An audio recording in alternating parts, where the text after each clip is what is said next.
Guys, what's up? Thank you for checking into the channel. Where are you? Yeah, I can see you over there. All right, cool. Hey, thanks for checking in. Wanted to start with a little story about this guy who calls me and says, hey, Zevi, can I qualify for a $1.5 million loan with 5% down? And this is why I want to do this video for you guys, because when you are getting pre-qualified, there's three things you got to keep in mind. Number one is assets, two, credit, three, income. So what's wrong with a guy calling me up and saying, can I qualify with 5% down? Because anytime you cross the line of 970,800 in California and LA, high cost areas, any loan higher than that means that you're going into the jumbo market, and it means you got to put down 20%. Okay, so if you're coming in with 5 or even 3% down, you're capped at 970, 800 in high cost areas. So how does that translate into assets? Well, think about it. If somebody wants to buy a property for $1.5 million and they have less than 20% to put down, they're not going to be able to qualify. So even if they make a lot of money, and technically speaking, they can qualify for the payment, if they don't have enough reserves and assets, they're not going to be able to qualify. So unless, again, they're getting gift funds, and that's okay. You can use gift funds for owner-occupied properties, 100% of it. It's perfect. But you got to be able to translate that information to them to make sure that they know that they can't simply come in, make an offer, and expect to put down 3 to 5%. So I think that's pretty huge on the asset front. In addition to it, if you're exiting a property, it's called a departing residence. So as an example, I own a property and I decide I don't want to sell it. I want to keep it and turn it into an investment property, and I'm going to use the rental income to qualify at 75%. Okay, and so I may need reserves in addition to my closing costs to show that I can actually support not only the payment that I'm about to take out, the new mortgage, but the payment that I already have. So now I'm probably going to have down payment, closing costs, and reserve requirement.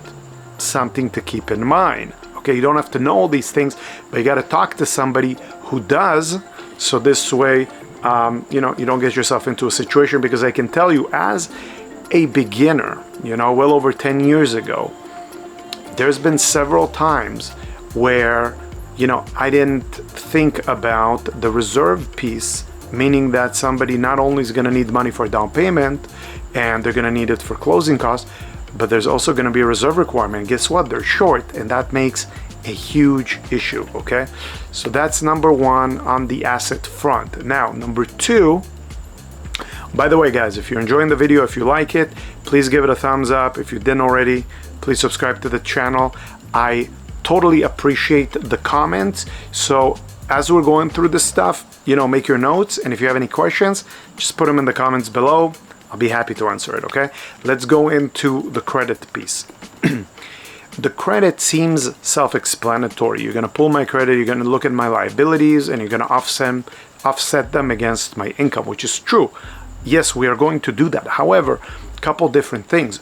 Credit score, right? So you have 3 credit scores from the 3 different credit bureaus. Keep in mind, if for any reason you have one of those fraud guards, or it's the credit is frozen or locked, only one credit score will be populated, and that would be Experian. Experian always leads the pack.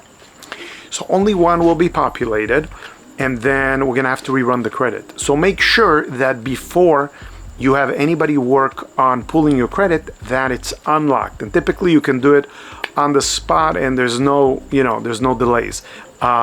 It just, I don't like having to rerun it. All right, so that's one thing. Credit score, always using the middle credit score to qualify for pricing, which is, obviously pretty important. And looking back 7 years at any kind of derogatory activity that you might or hopefully may not have had, things like, short sale, bankruptcies, deed and lose, any of those things. A lot of stuff happened back in 2007 where people, had short sales, stuff like that, loan modifications. The reason I'm bringing this up is just because, again, credit related, obviously, and there's time restrictions. Okay, so depending on the guidelines and the kind of program that you get, it could be anywhere between 4 to 7 years for you to be able to move forward with a transaction. That's tied into the credit piece. Now, let's talk about my favorite piece, which is the income piece, right? Depending on, obviously there's different streams of income, and this is very important. I really want to bring this to your attention. In lending, not to be confused, the different, as an example, the different streams that we're talking about, asset, credit, income, they're not related to one another. They never cross one another. They stand by themselves individually. So as an example, I might have you in underwriting and I may have you credit approved for income. What about assets? What about credit?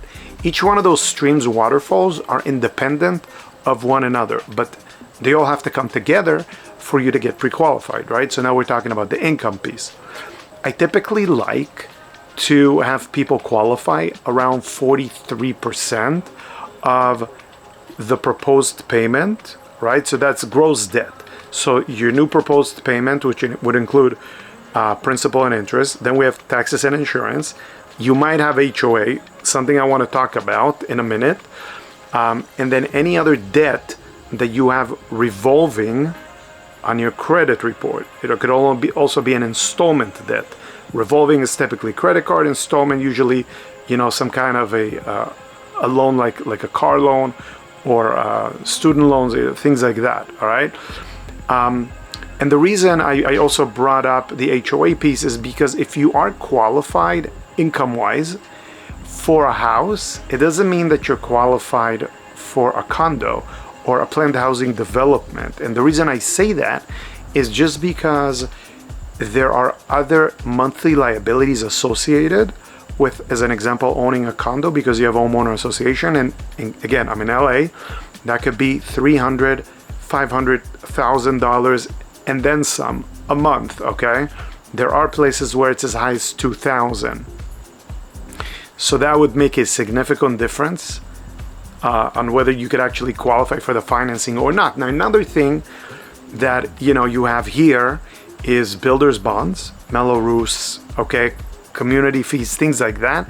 So you gotta know these things. You can't just jump into the transaction and be like, okay, well, yeah, I gotta qualify for this, single family resident, but I'm completely open to looking at condos and planned housing developments and things like that.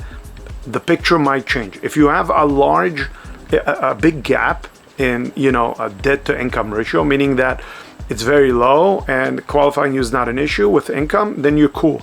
But if it's tight, it's definitely a conversation, okay? So hopefully you enjoyed this video. We talked about assets, we talked about credit, and we talked about income. If you have any questions, please put them in the comments below. If you enjoyed the video, please give it a thumbs up, subscribe to my channel.